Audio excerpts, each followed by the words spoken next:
Thank you for joining me today. Before we get into the topic of parasocial relationships, could you tell us a little bit about yourself, Emory? Yeah, sure. My name is Dr. Emory Daniel. I am an assistant professor at Appalachian State University in the mountains of Boone, North Carolina, which is in the United States. I mostly teach advertising courses here, but also within mass communication courses in general, et cetera. But I have a major research focus, not only in parasocial relationships, but kind of the umbrella term, which is called telepresence. So I'm very interested in computer-mediated communication and what we're doing right now through Zoom. And it's kind of evolved a lot to doing gaming research, because that's where a lot of this is stemming from, and where the future of a lot of advertising as well as mass communication is going, through streams and podcasts and whatnot. But also, again, parasocial relationships really come into play as we've been doing research through interviewing streamers. So that's been the bulk of my work as of late, and I quite enjoy it. It's my favorite thing to do, and just excited to be here. So thank you for having me. Oh, it's an absolute pleasure. I mean, I think there's a lot of people that are quite excited to hear this as well. I know I'm obviously a streamer, and about 50% of my audience are streamers, and the rest of us are fans of streamers. So this is one of those things that it applies to pretty much all of us, and it is definitely something to kind of for people to be aware of. You said, obviously, what was the expression? You said the blanket term, telepresence, was it? Yeah, telepresence. Telepresence. So where did all this originate from? So this is actually, I took this from a class by my dissertation chair, who's also named Dave. And he kind of brought this into just a cool class of things that he liked, which ultimately was kind of a continuation of computer-mediated communication. And so we had this conversation about presence. So presence, in a sense, is basically this idea of the illusion of technology, whether it be spatial presence, since you're in England, I'm in the United States, feeling that there is an illusion of proximity. Mm-hmm. Whereas there's also social presence, to where the fact that we're on a Zoom meeting and some of these opportunities can actually feel like real conversation. So it's not that I'm just speaking into a camera, but the interaction feels so real that ultimately I feel like there's no technology between us. So it only makes sense that something like parasocial relationships would exist in that realm. Yeah. Because ultimately that's what people feel like when they're watching a stream, for instance, is that there is an illusion of technology. They feel like they're they're sitting on the couch with the streamer watching them play a game or whatnot, or having a conversation. I've watched multiple mental health streams to where, the person has talked a lot about how's your day going? What's going on? Again, it's talk within the chat, but it is very much an interaction between the two. Yeah. Okay, so basically technology making it feel like you are closer to the person than you physically are would be a starting point to all of it. So would you say, in terms of the concept of a parasocial relationship, then what would you use? What would be a definition of that?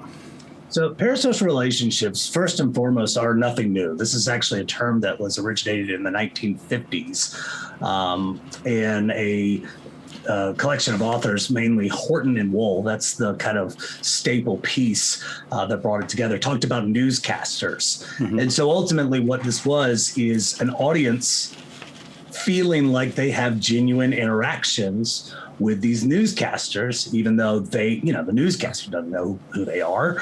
But it ultimately just has these same emotions, same feelings of, I like this person. I mean, this is why you hear a quintessential, in the States, you'll get these advertisements going like a news team you can trust. And ultimately, that's the idea, right? It's a person on the news is considered attractive for the most part, is considered credible, to where we feel like not only do we trust the information being brought in, but we also want to keep coming back. Mm-hmm. And we want to, we like this person. So we want them to succeed. We like the information. And so all of these things kind of jump-started it. And so with the definition is a one-way interaction between a viewer and a person that's on camera. And so, again, this is the kind of thing where we're talking about the viewer as having this relationship, whereas the person that is on camera has no idea who this person is. Yeah. Yeah, so obviously in the 50s, that was, you had how much access the viewer had to the person was limited to the length of the broadcast, and usually they were there for the specific purpose to read the news. They're not there, talking about their own private life. They're not there talking about anything else. They're not giving away tons and tons of private information. How did this develop as technology developed? And it's funny that you say that, especially in that capacity, because originally there were a lot of studies because it was this, again, very defined interaction, which again kind of goes into this person can't talk to me. They're not sharing private lives. There's no social media. The only way I know that someone's considered popular or not are through ratings, to kind of give me an indication for who all's watching. And even then, I don't know a whole lot about it. So for a while, I'd say for a good 20 years, the parasocial literature kind of started dying down. And then all of a sudden, social media kind of came to the forefront as this new invention in the early aughts, and people really started researching it again. So it took this huge evolution again to where celebrity culture, for instance, became something that was so commonplace and so in the forefront of people's minds, to where more and more people were experiencing it because, people could go on Twitter. The celebrities could go on Twitter and discuss things like their private lives or, what private lives they're going to show on social media. And then also things like streaming services came into play. And I'm not talking about like Twitch streaming. I'm talking about like Netflix and Hulu and that kind of thing, to where, we could watch more and more television. And that's kind of where the idea of things like fictional characters became a big part of parasocial research. So again, this was just kind of this evolution with how technology progressed and how it's just evolved over the years and how that's changed the definition here. Yeah.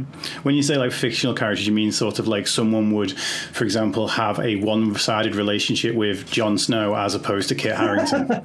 Yeah, well, and that's just it. I mean, it's funny you say that because we had a publication about that. In general, was we talked about the death of a Game of Thrones character, and we were trying to see if there was any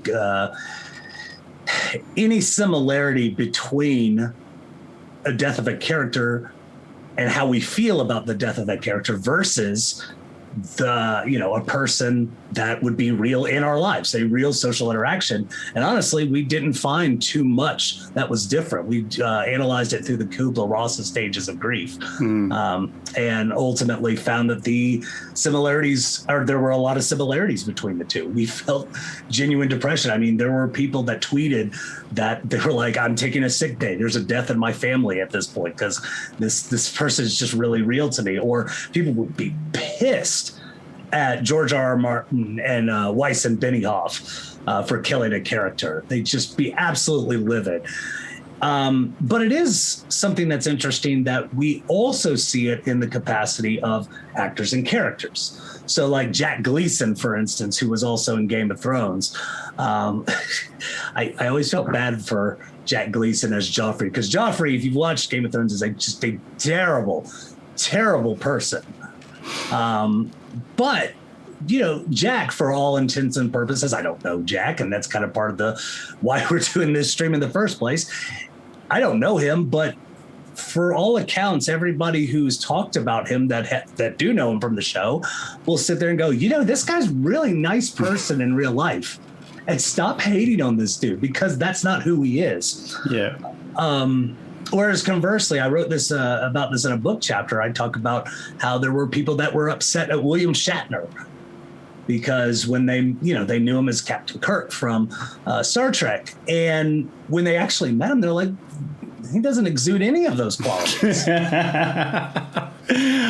Yeah, I've got to admit, like when I saw some of his stand-up, because he went quite raw in some of it, and I'm like, that's not Captain Kirk, but it's not. It's William Shatner, and I think I was listening to I think Bob Saget on oh my goodness, on Joe Rogan like about 6 months ago, and I was like, I only ever knew him from watching Full House growing up. It's like he's like the archetypal nice guy dad, and it's like, so it's funny even like when you hear a person like that swear, it's like you've got these expectations in your mind of this person doesn't talk like that. That's he's the dad.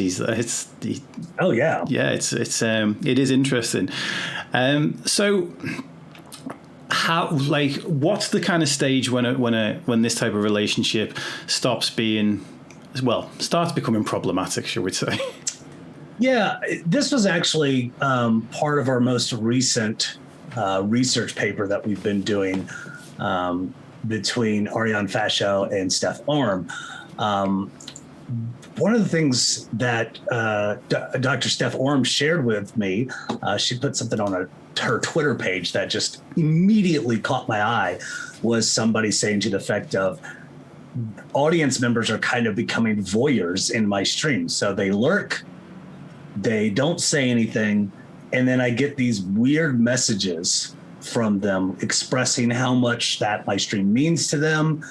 And it just feels very uncomfortable because I don't feel this relationship because I don't know this person because they're lurking, right? Mm-hmm. And so this is the kind of area that a lot of streamers became really uncomfortable with, to the point we would talk and through our interviews about things like toxicity, with things like people would be upset that they're not getting enough attention, and so they lash out at the streamer.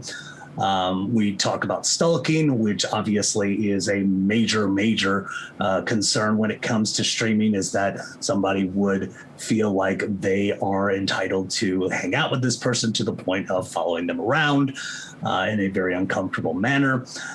But also, and this is probably the more likely one, is that a person would meet face-to-face in a con and the streamer would have no idea who it is, and it would just be really uncomfortable. Because this person would come in and say, "Oh my gosh, etc. Streamer, I love what you do. I watch you every day." And can you just imagine being that person, feeling so many emotions towards the streamer, and the streamer going, "Hey, guy, how you doing?" And it's not that uncommon to think that way, because you're known. I mean, it's anonymity, that you're either known through a screen name or not known at all. Yeah. And so many of these streamers have this feeling of uncomfortable ease, especially when it's in person, when they meet some of their audience members. So that's kind of where the dangerous side had kind of stemmed from. Yeah. I mean, I suppose my first experience with it was, and I think every sort of content creator that puts themselves into the public eye, these things end up growing organically without you even realizing. If you don't, it's like you almost need to have super strict boundaries from day one, which nobody tells you to do. And you always think, I want to give people more access, because the more access I give, the more they interact with my content, and the more they interact with my content, the easier it is to grow and all the rest of it. But 4 years ago, I started doing something where I was giving an hour of my day away every single day on average, to help a person with mindset coaching, different person. And it was called A Life a Day. And there's obviously 365 of them in a year. And the first 2 years I hit all 365, but I'd have people who'd message me in the middle of year 2 and be like, "Remember what we talked about?" And I felt really bad because I couldn't. It's not that it wasn't important to me. It was the fact that I was having so many of these interactions. And I imagine you're probably familiar with Dunbar's number. The concept. Familiar with, but yeah. Okay, so for anyone in chat, it's like Dunbar's number is the idea that we can only really maintain around about 150 true connections, and then everything after that starts to kind of to lose a little bit. And I suppose the thing is with streamers, the way I always saw it was to that person, and I hate the way this even sounds. There's not really a polite way to say it, but that person was one of many calls to me whereas to them, I was the only coach that they'd spoken to. And it's like, and it is in terms of, as a result, that hour meant more to them than it did to me, because obviously I was helping them with a problem, and I was just doing my job in my essence, what I was trying to do at the time. And does in terms of with streamers, obviously they're always working. Like, I don't know any streamers that say I want to get 3 people watching me and I want to stay there forever. It's like everybody wants a bigger audience and a bigger audience and a bigger audience. It's like does this become more of an issue with that situation? It really does kind of.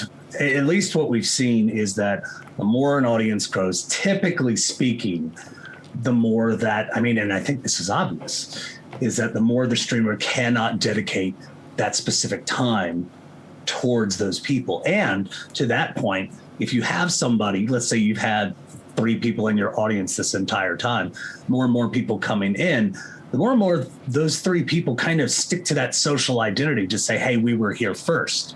And that if we're being ignored in chat or something, that kind of gets to be a difficult thing for them. And I think this goes with, like sports fandom, for instance, is if you've been with your team and then all of a sudden they become popular and now everybody starts to like it, there's kind of a sense of this identity to where it's like, well, I like them the entire time.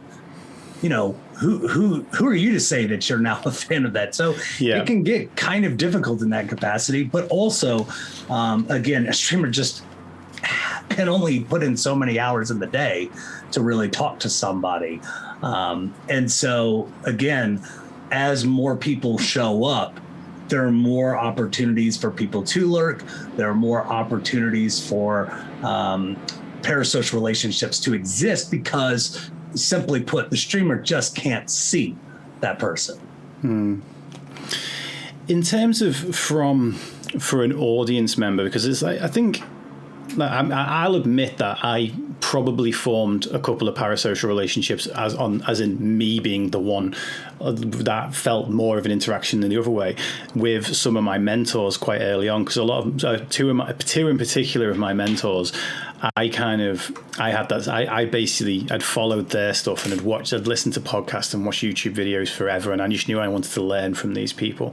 But I also was like, wouldn't it be great to be friends with these type of, with these, not even these type of people. It was like, wouldn't it be great to be friends with these people? So I know that going into that, like, my intentions were always quite noble from my perspective. I wasn't like thinking I'm entitled to this person's time or anything, but how is it kind of like, is there anything that an audience member can kind of point to or look out for in themselves to kind of suggest maybe I'm just leaning more into this than probably is called for? Yeah, and that's a great question. When we are looking into social relationships, one of the main premises I look at is reciprocity. Mm-hmm. It's this idea of the give and take.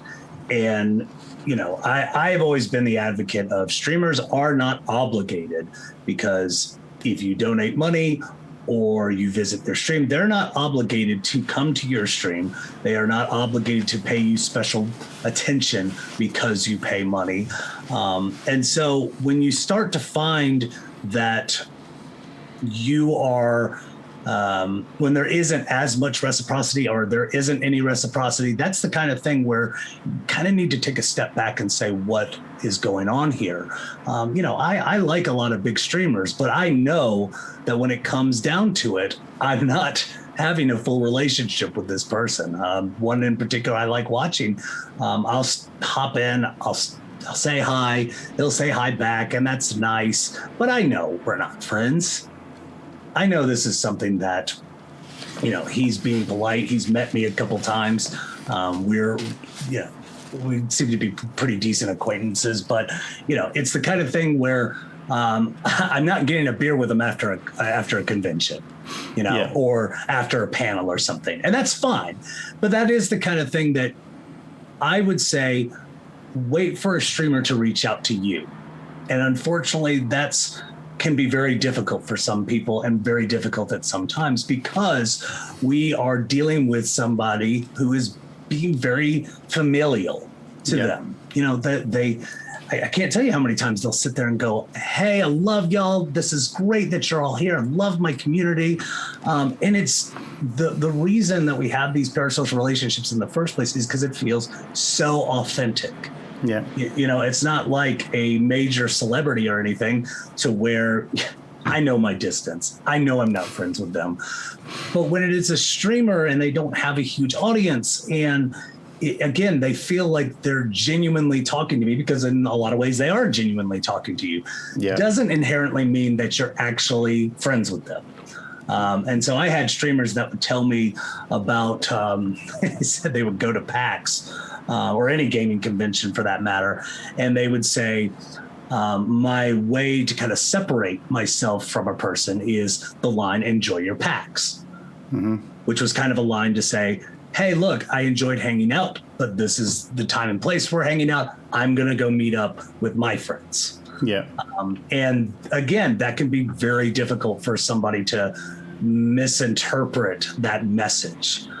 So the idea behind it is establishing as you mentioned, very clear rules as soon as you start your stream. I taught a streaming class here at the university.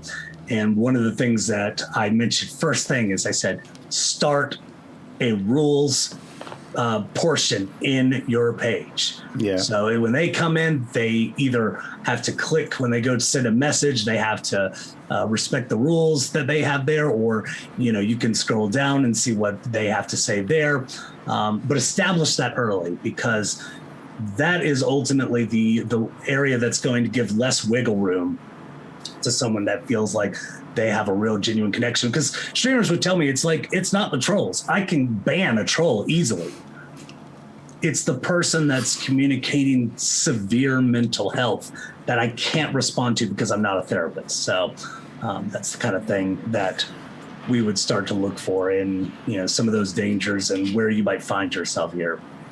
Well, I'm going to find myself in that because we have a mental health channel. So right, yeah, exactly. So if anyone communicates, I mean, obviously we have a very, I say strict. We do have like boundaries in place about things, and like I'm not a therapist, I'm a coach, and by that often one of the things I would be helping a person to do is helping them on how to take the step to go and speak to the doctors, helping them get clear in their head about what they want to say to the doctor, so that they actually, especially, you know, obviously in the UK. Because our healthcare is free, that means it's short.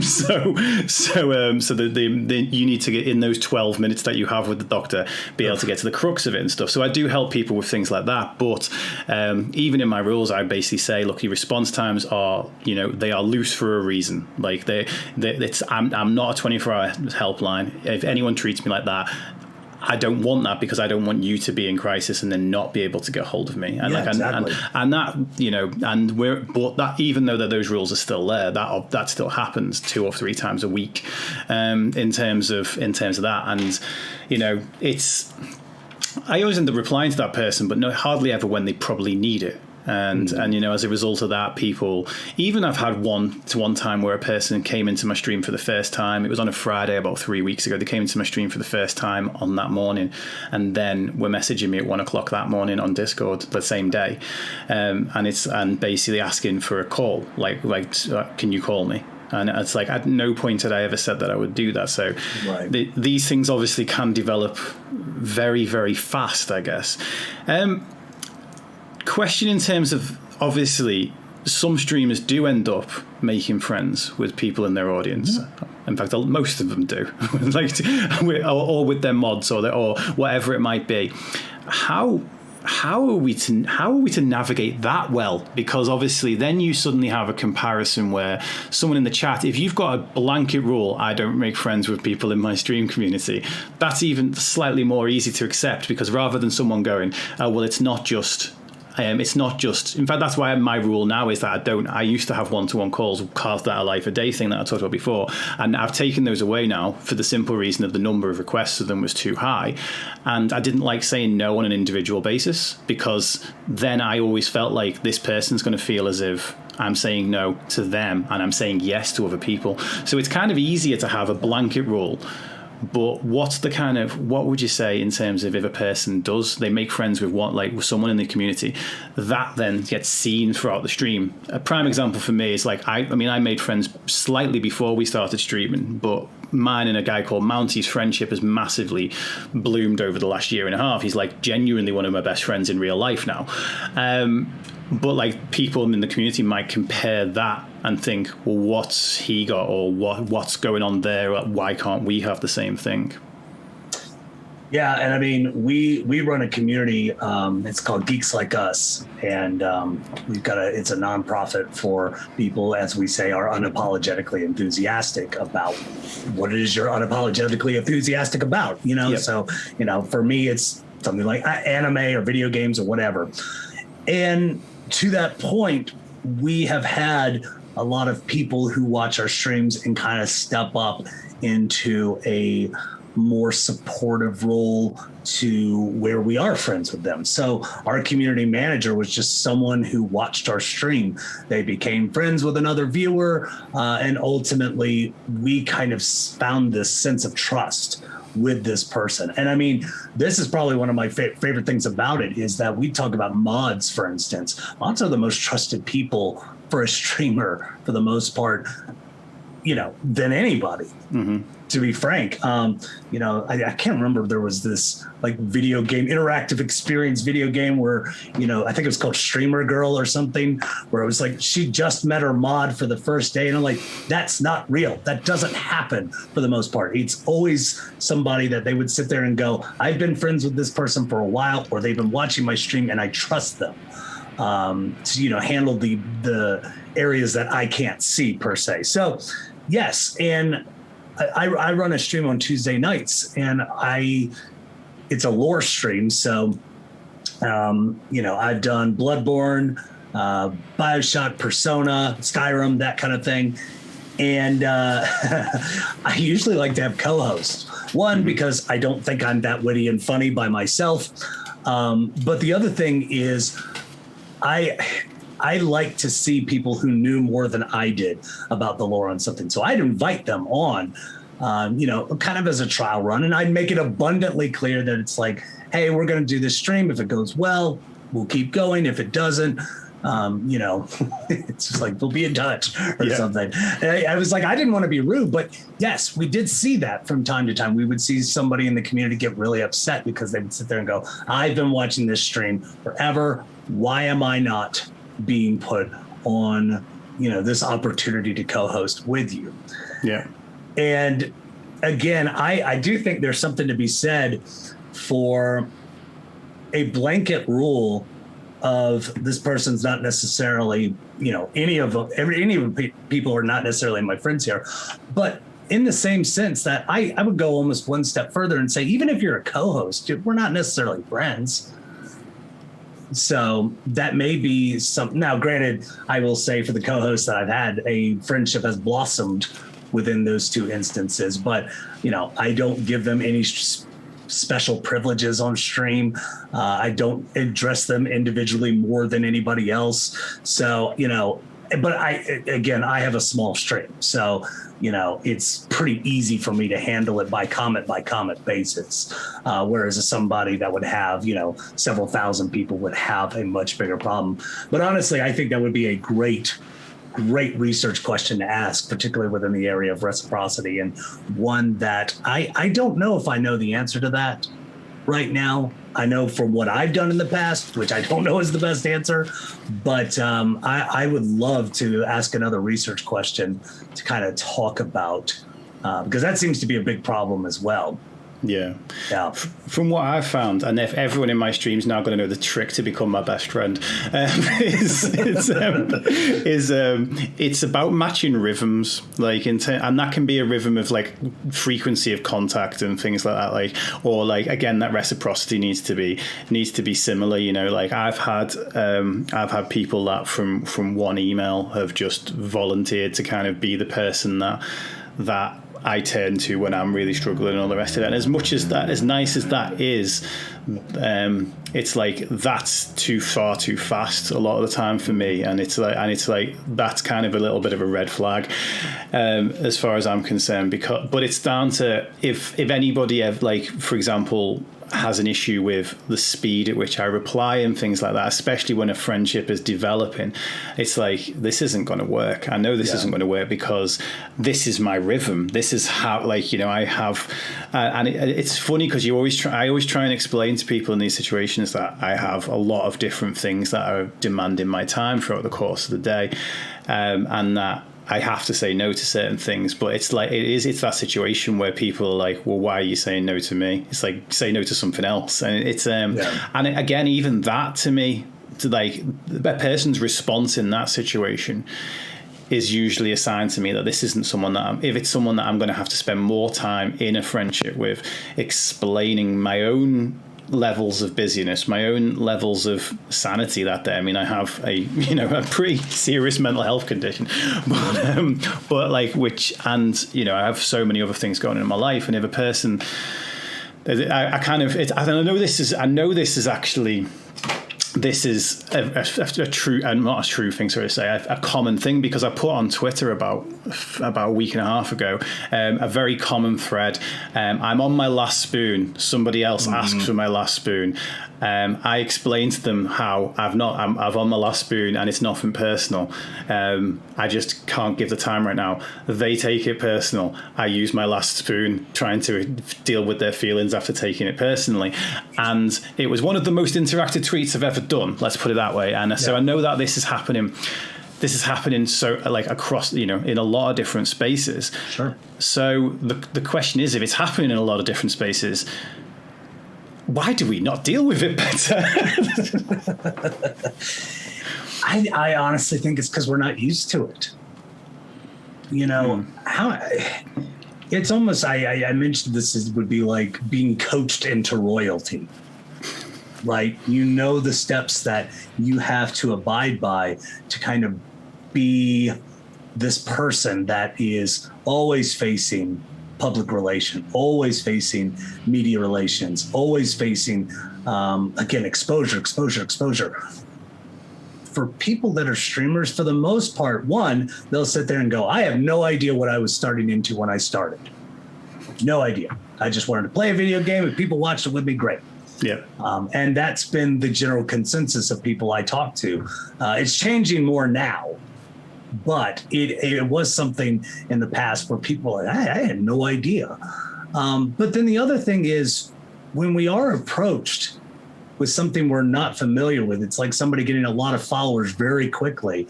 It's difficult to manage, and it's difficult to say, this was my life, and now this is something completely different, to where I'm not used to that. So being able to kind of bring in that communication boundary that we have. And again, as you've mentioned, of how many contacts we can naturally have. I mean, and seriously, how many friends can you actually have?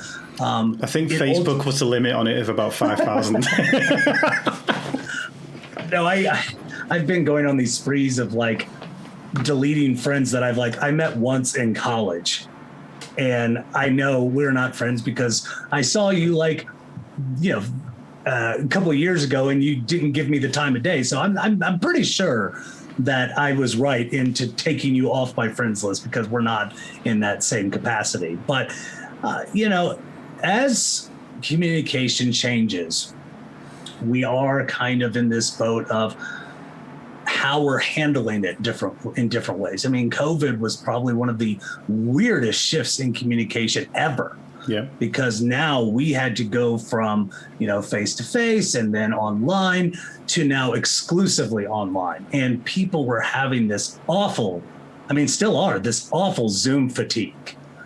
And it, again, that, as you said, it would take a lot of their spoons. Yeah. And it's difficult because, when when you see me on stream, I'm usually at my most energetic for the most part. It's like going to a convention. I'm always so hyped up. That's why after these conferences, there's always this big crash. And I was like, I don't want to talk to anybody for about 3 days. So it's the same thing with this stream. I want to just kind of sit after, this stream would be over and just kind of collect my thoughts again. So, when we're brought in with more people that come into our stream, when we are faced with more messages than we're used to on social media, then it's the kind of thing where, it's difficult to respond. And people can't help but feel like they're getting ignored. Yeah. Because again, they feel that connection. They like this person. And so, I felt that obligation myself with some of the community members I've had, is that they'd be going through a rough time. And I'm like, I can't help but feel really bad, not only because they're going through that rough time, but because I feel obligated to help. And I'm like, why do I feel obligated to help? I shouldn't feel that way. But it is. It's only through that feeling, especially if you're a small streamer, because you don't have that many people, you're talking to, and somebody that just keeps coming in over and over again, you feel this obligation to connect with them. So. Yeah, and I think why this whole topic has fascinated me so much is that what I actually want through my stream is real connection, is real impact, is really helping people. It's not just mental health awareness; it's mental health improvement. And it's it's the thing is that I genuinely do care about every single person that comes in. It's not fake for me. It's not like I'm doing this for the numbers or anything like that. I genuinely do. The problem is, my problem has always been is, and this was when I had 5 people watching me on Instagram, let alone, I don't even know. I've switched my view account off for the last 3 months. It was just doing my head in. But let alone however many are watching me on Twitch now. But it was about, just like a lot of streamers do, I went through that same trap of, okay, well, I've got the spoons, I've got the time, I can reply to 2 messages a week if 2 messages coming in a week. And in fact, actually, it makes me feel loved. It makes me feel like I'm doing something right. Yeah. So I'm gonna kind of maybe embrace this. And then it gets to a point where there's too many and you can't do it. Or it's more, for me, it's about the fact that if I want to switch off, and I think this is very, very common now, that if you in fact go onto Twitter right now and search for the phrase "having a day off social media today." Just search for that phrase and see how many people have posted it today. It'll be a lot of people. Yeah. But we can't just take a day off social media. We have to announce to and a lot of people will say, well, you're doing that for attention, you're doing that for interaction or engagement or whatever. I don't think they are. I mean, I know that if I ever do it, I'm not doing it for interaction, because I want to escape interaction. I'm doing it so that if anyone messages me that day, I can be like, I said I was taking some time off, and I cleared this with the boss first, and the boss has gone from being one person that I send a quick email to being however many people, the culmination of everyone that follows me on every social media. And I think creators should be able to, like you said about the conferencing, I call it an emotional hangover. It happens especially after speaking. Yeah. Conferences are bad, but when I'm speaking at a conference, it's even worse. Is the fact that I need a certain amount of time. I'm like an extrovert introvert. I'm an extrovert that needs to recharge on his own without anybody around him. So like in that sense, I'm kind of like an introvert. Right. But I need that, and it's in that time. Yeah, I'll feel that, as you said, the obligation that if there's a message there. And I was trying to explain this to somebody the other day. It's like, you don't want nobody asking. I don't know if you saw it. I can't remember what stream it was, but I think it was a sort of small, medium-ish size streamer that said sort of middle of last year. It got subtweeted and went viral. And it's like, don't be coming into streams and asking how we are. We're just trying to vibe here and get on, right? And then the whole of streamer Twitter, which is its own little thing. It's an organism in itself. But the whole of that, we jumped on this and was like, oh, as if this person's kicking off that people are asking how you are. But there's too many times you can be asked it. Like because I run a community where we answer that question. Like, we don't go fine, thanks, and move on. We have a mental health community where if someone asks how you are, you do your best to tell them, because we embrace that whole side of it. So if someone asks how I am 2 seconds into the stream, I'll tell them, and then someone else will come in 10 minutes later and ask how I am, and it's like, and I'm like, and I'm like, yeah, I dealt with that in minute 2. Go back and watch the VOD, but it's like, there's a sweet spot. If I went that entire, there's some streams that I turn up and I'm like, oh, can people just stop asking? And then there'll be, but if I turned up and nobody asked at any point throughout the whole stream, I'd be like, why does nobody care about me? But the same with messages. If no messages came through on my phone for a week, I'd think I'd failed. I'd think that the world had turned against me. But if I'm getting constant messages and this thing has to go on silent, on do not disturb, and like, because if I just feel it buzzing, my anxiety levels go through the roof, Right. But they're fine when I've got a manageable level. And I think, everyone, that's why I say to people now, I have a joke that my inbox isn't always open. it's like, and when people say, DM me, my inbox is always open. And I've had to say to my mods as well, it's like, I'm not dealing 24/7 with the people in our Discord community or anything. You don't either. Like, we pass them onto the resources section and we help them find that thing, because, in a similar sort of way, we can end up like to having a parasocial relationship. You can end up being someone's faux therapist, and that just helps a person get comfortable speaking to you and fearful of speaking to anybody else. It's it's hard. It's actually, it may seem like you're doing the best thing for the person, but it's harmful for like both parties involved. And it's so interesting that and I'm sorry if I'm interrupting you. I just wanted to go for it. It's your interview. I shouldn't be talking this much anyway. It's one small anecdote was when we were presenting after a PAX panel was over, and I'm talking with psychologists. I'm not one myself. I have a PhD in communication, but I understand social psychology and a lot of theories within psychology. So it only makes sense that I'm with these people and talking with these people. And so when we were done, I was approached by about 5 different people that would sit there and go, my therapist still thinks these archaic ideas about video games, how they're, ruining my life. And they were like, they don't understand me at all. Yep. How can I be with a therapist like yourself? And I wanted to be like, stop, pump the brakes. I'm not a therapist. Yep. And number 2, I'm not your therapist. So we're going to get that out of the way real quick. But that's got to be so difficult for somebody that would say, I am talking with a therapist who does not understand me. And clearly, the person that is the streamer, who may not be a therapist, probably not a therapist, and even if they were, they couldn't talk about it for many, many legal reasons and ethical reasons, but would sit there and go, they kind of understand what I'm going through. Yep. So whether it be in mental health or whether it just be a similar game, and they just seem very approachable. Yeah. Oh, I mean, I've had that, and there's probably about 4 or 5 people in chat who, like right now, who would vouch for this, in the fact that they've said to me the following line. I call it the big double-edged sword of my job, when people say, oh, I've been with a therapist for this amount of time and you got it so much quicker. And it's like, and I love and hate that, because I'm a human with an ego, so obviously I love it. But I hate it, because to me it's like, no, the therapist should be getting there. Like, it's and I think that's one of the things I'm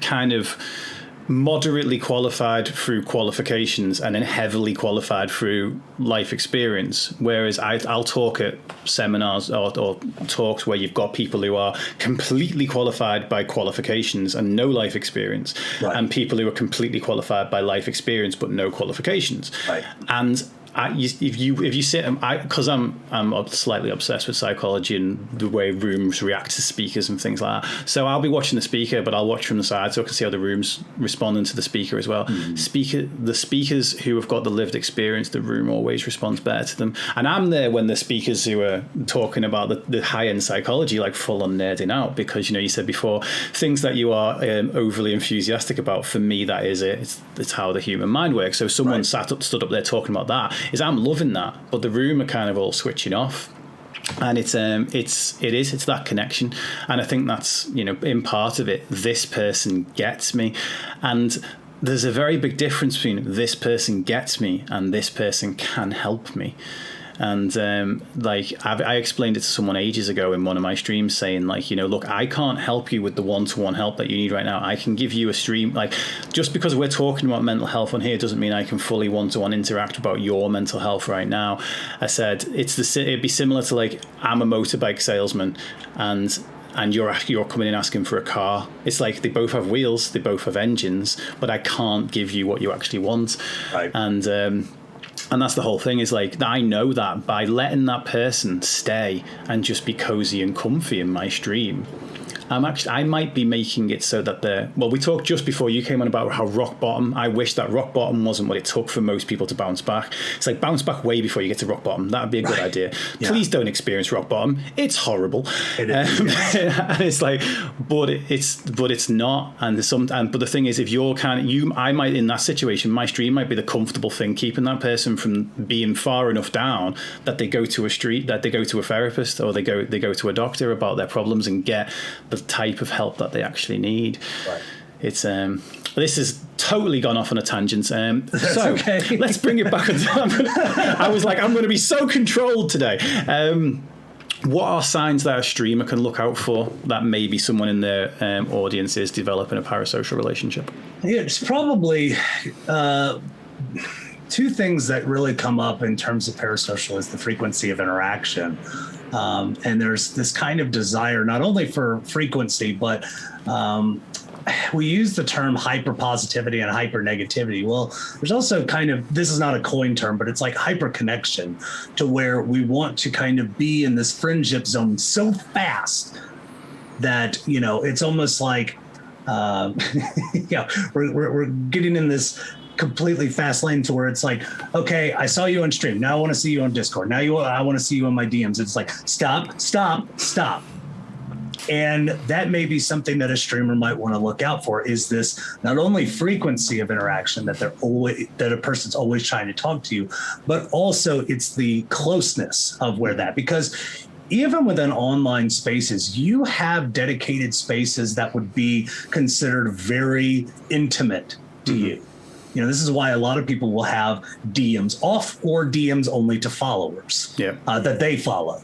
And that's generally my rule, is that I don't do a lot of DMs unless I'm following that person back. And even then, I've got my own set of rules of people that what we talk about in DMs versus, if I talk with somebody in DMs, I'd like to kind of keep it to where I have that space. And a lot of streamers will communicate that, they're like, there are areas, limits to where I say that's off limits. Yeah.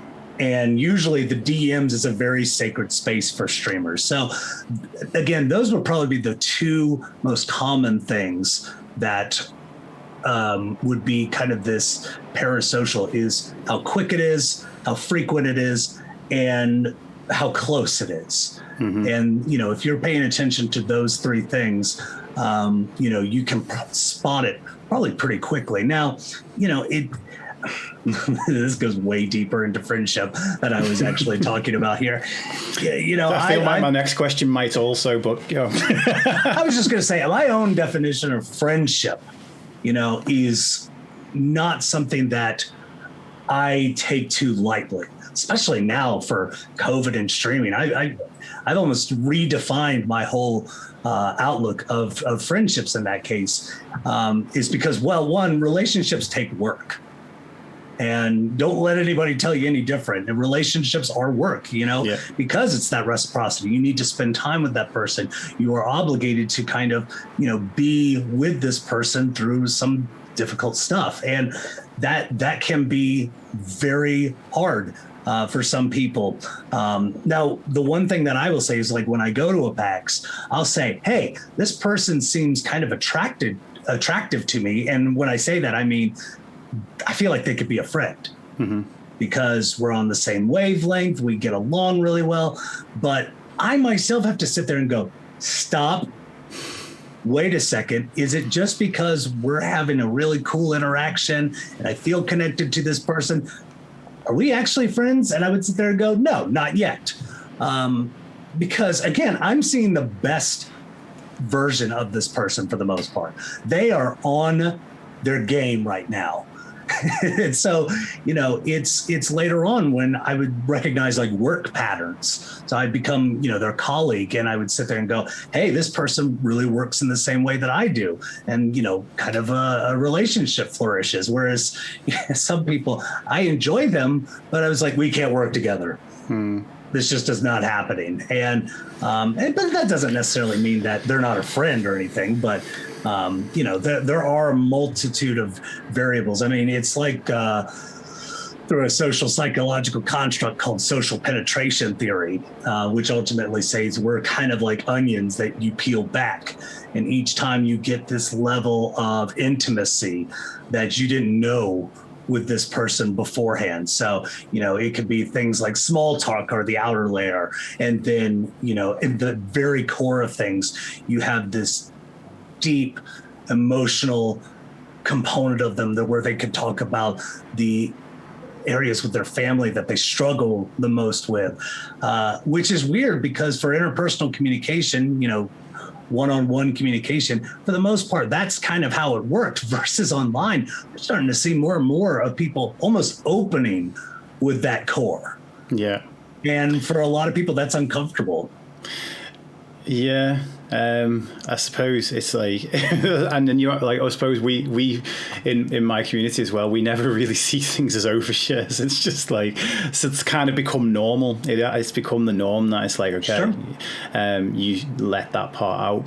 I don't know if this is a question you'll have an answer for, but let's have a crack.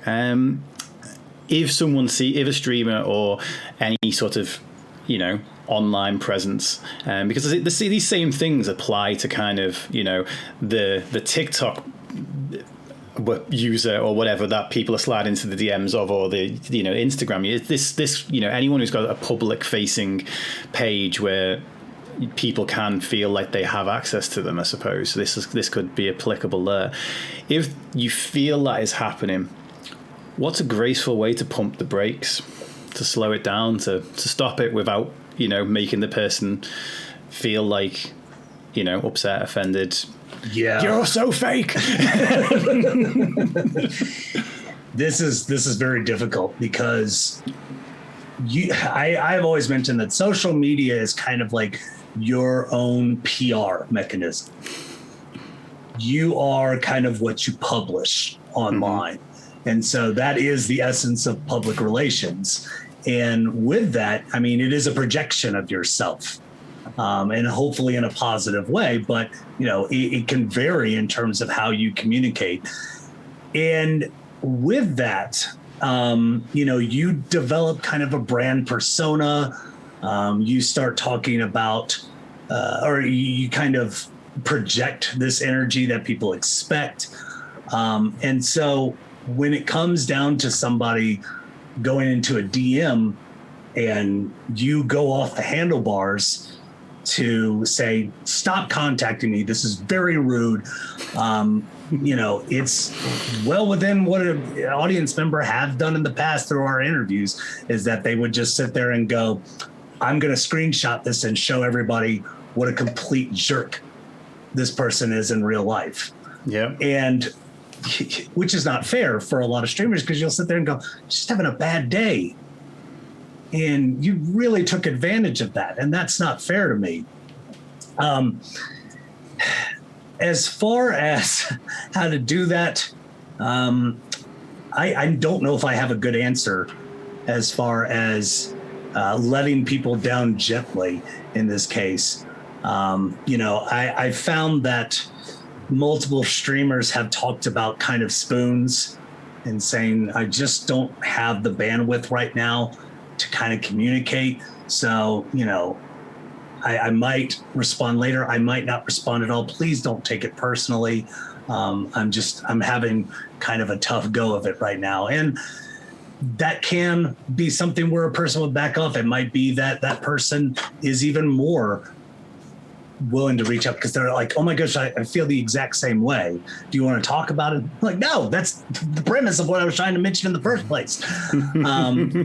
But I think making sure that expectations as well as responses are clear. They need to be to some extent firm. so that if there is this kind of wiggle room out, that it just can't be there. Yeah. Everything that has been discussed with me with streamers and the interviews that I've conducted, it ultimately always came down to establishing rules and establish things clearly. You can do so in a nice way. I mean, I've been an educator for, I guess it's going on 12 years now. One of the first things we learn is how to be friendly without being a friend. Right. And I managed to make sure that expectation is clear right off the bat, that I'm like, I'm not your friend. I'm here to teach you. I will be nice. I will help you. And maybe after you graduate, something, could spur up because we're colleagues in that case. But, right now, this is just not happening. And that expectation is clear. And that expectation is always in the forefront. But that can be difficult for a streamer that hasn't done that. Yeah. So, and also going into teaching, it's really difficult to be a nice person and then become a jerk at the end because you're so fed up with it. Students will notice, and students do not like that. It's almost always better to be not a jerk, but, be difficult to start and then kind of ease up a little bit to where they're like, well, but that expectation was there and I don't feel so bad now that there's like this little humanity. It's almost like watching a television show where, it's this really tough character and I didn't know if I liked him, but there's some humanity with them. Yeah. And now I kind of like, it's the same premise there. And so again, with parasocial relationships, fictional versus non-fictional, I mean, we have these kind of ideas that are pretty consistent throughout. Anyway, I'm digressing now. It all makes perfect sense though. But it is something that needs to be established with that person directly and firmly. Even though, I mean, again, don't ever lose your temper. Yeah. Yeah, absolutely. Well, I mean, I can vouch for this from real life at the minute because I for the first time, well, not the first time, but the first big time in his entire life, lost my temper with my eldest son, who currently doesn't want to speak to me. For he's 60. Oh no! And to be fair, the fact that I've got this far through without actually ever having an actual fight with him is a miracle. Mm-hmm. But it was like I'd been patient all day, and then when I shouted at him at the end of the day, it's like, as you say, it's much easier to be. I think because my dad was a bit of a jerk who didn't really want much to do with me, so I actually, the character arc went in the direct. That's why I was laughing when you were saying that the character arc for him went that way, and the character arc right for me at this exact moment in time has gone the opposite direction, which is and it's true. I've thought about this for a long time because I've noticed I'm basically your nice guy who has his limits. I'm this nice guy that that you can catch on a bad day, or the nice guy that will do anything for everyone to his own detriment, and often not say no early enough. And if anything, leave it to be the whole, I just can't do this, can't deal with it, can't handle this, whatever. I call this a boomerang. You avoid the awkward conversation in the short term, only to get it coming back for you later on. And but I've got a family member, and I won't say who because I don't want to throw them under the bus. They don't listen, but I've got a family member who is just basically always the jerk. Always, without a shadow of a doubt. Now, everyone just accepts that because that's what they expect of this person. Whereas with me, if I get to the end of my patience and I end up, and have a bloody mental illness, that means that once I get to the end of my tether, I can be very self-destructive, and then I end up being it's forget all of the good, controlled, patient version that came out before. We judge you by this. So that's one of the things that I'm very, very, I've seen that unfold, and I've lost friendships over my entire life. Practically every single one of them's come back and realized actually that was, who you were before, or that we were wrong to judge you off one moment. But I know how very easy it is to be judged off one moment. And as a result, it's like, okay, I'm very interested in, I know this situation's going to come up. I know it's already come up for me in the past, right. these type of relationships. And it's about kind of as you say, you've got to you've got to kind of let the person down in a kind way, but a firm way. It has to be no wiggle room, no get out of jail free cards. No, the person needs to know these are the terms, and you need to be kind of quite direct about these things whilst still being compassionate. But I suppose one of the big reasons for bringing you on today and talking about this is that hopefully a few more people, as a result of doing these type of conversations, will know what they are and be able to see these signs and see and as well, as I said before, see the signs if you're the person on the other side of it as well. Like, actually sit back and maybe say to yourself, am I actually pushing too far with this person? Am I asking more of them than not there? Like what you said before, like, this person, I could easily be friends with them, but are we there yet? It's like, for people on both sides of this, I think there's a little bit of work to be done.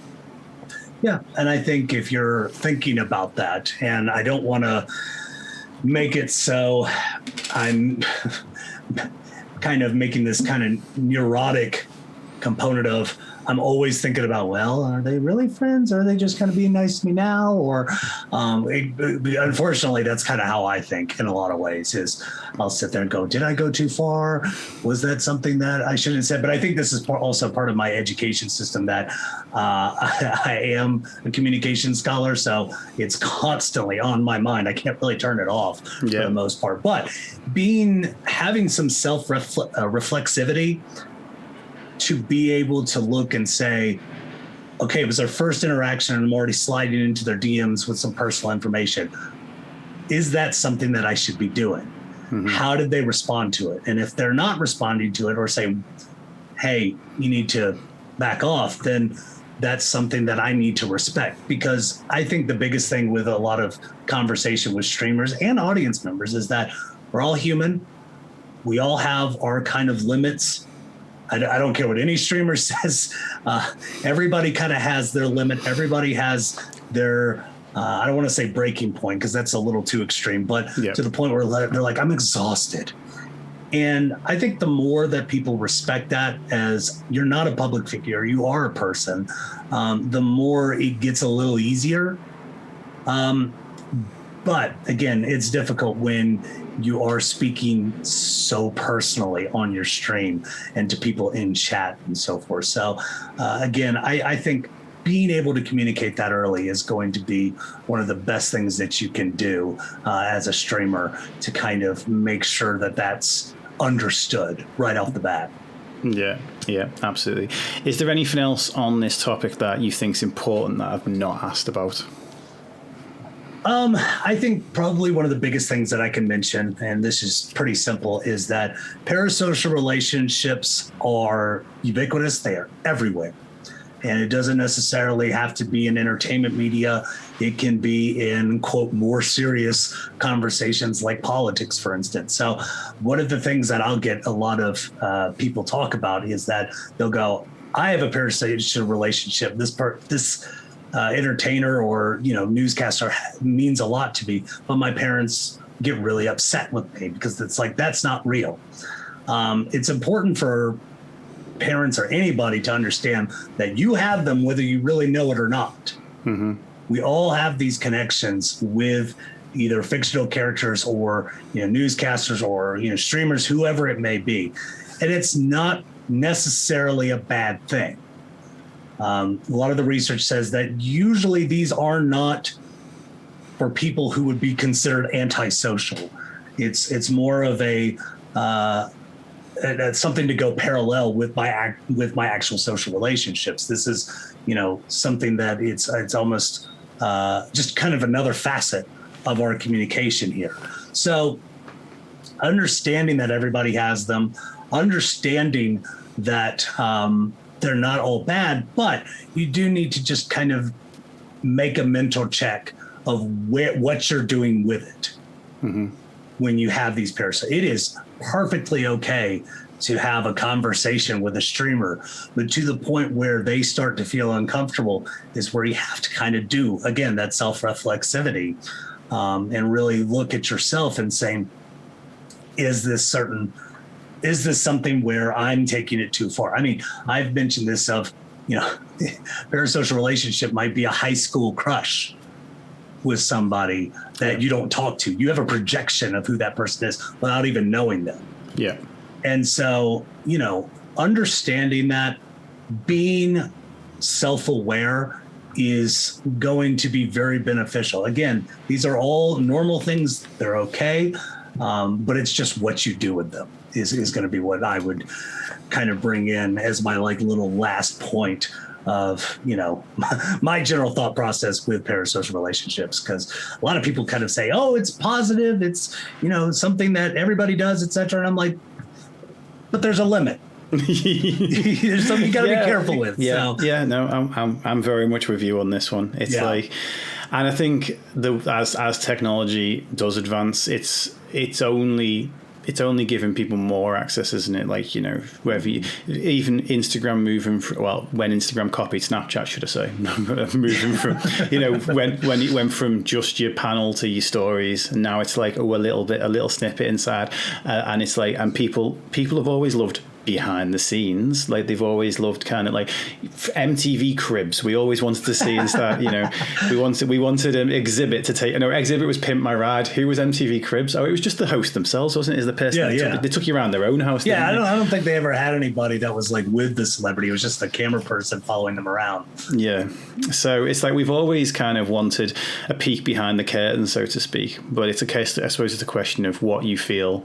You can peek behind the curtain, but don't be moving the silverware around or something. And if I can offer a small bit of advice for streamers in general, and this is one of the ones I liked, was if you go to cons and you have face-to-face conversations with your community, do so in a group. Yeah. And bring your mod. That was one of the most interesting things I saw in our interviews. It wasn't just the streamer. It was their mod would come with them always. And I'm like, interesting. That's it's not just in stream; it's in person too. Well, I think it's because you've always got someone to fall back to and have a conversation with.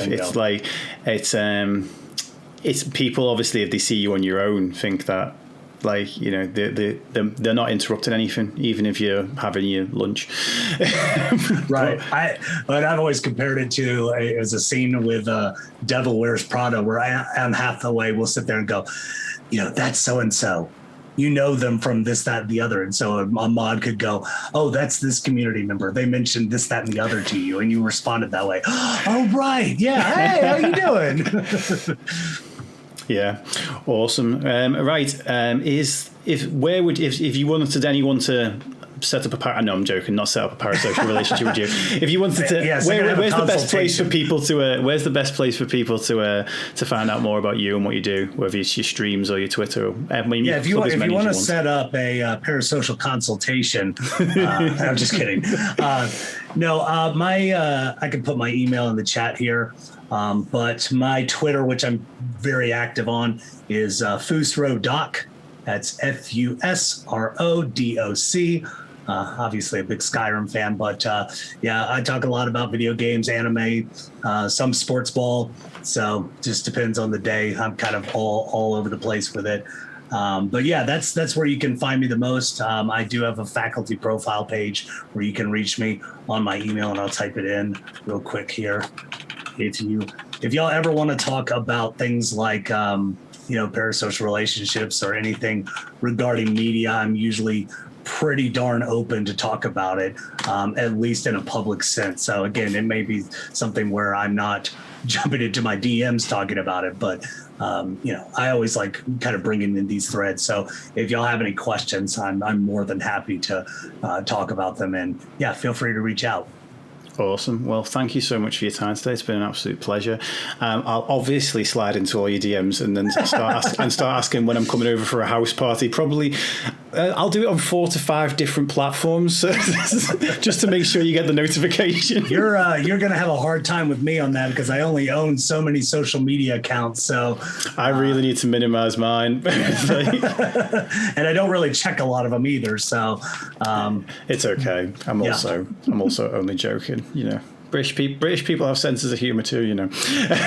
I'd argue y'all have a lot of better senses of humor. I like a lot of British comedy. It got controversial towards the end there. Probably, yeah. But I'm always a big fan of, like, more recently, I should say, the Edgar Wright films with Shaun of the Dead, I love Buzz, them. that kind of thing. Yeah, they're great. Shaun of the Dead's one of my favorite films ever. I probably have a parasocial relationship with that film. I know every line. It's on random. Who put this on? Well, thank you very much, everyone. Can we have some exclamation mark love, exclamation mark hype, all that stuff up in the chat? Be sure to go and check out Emory's stuff.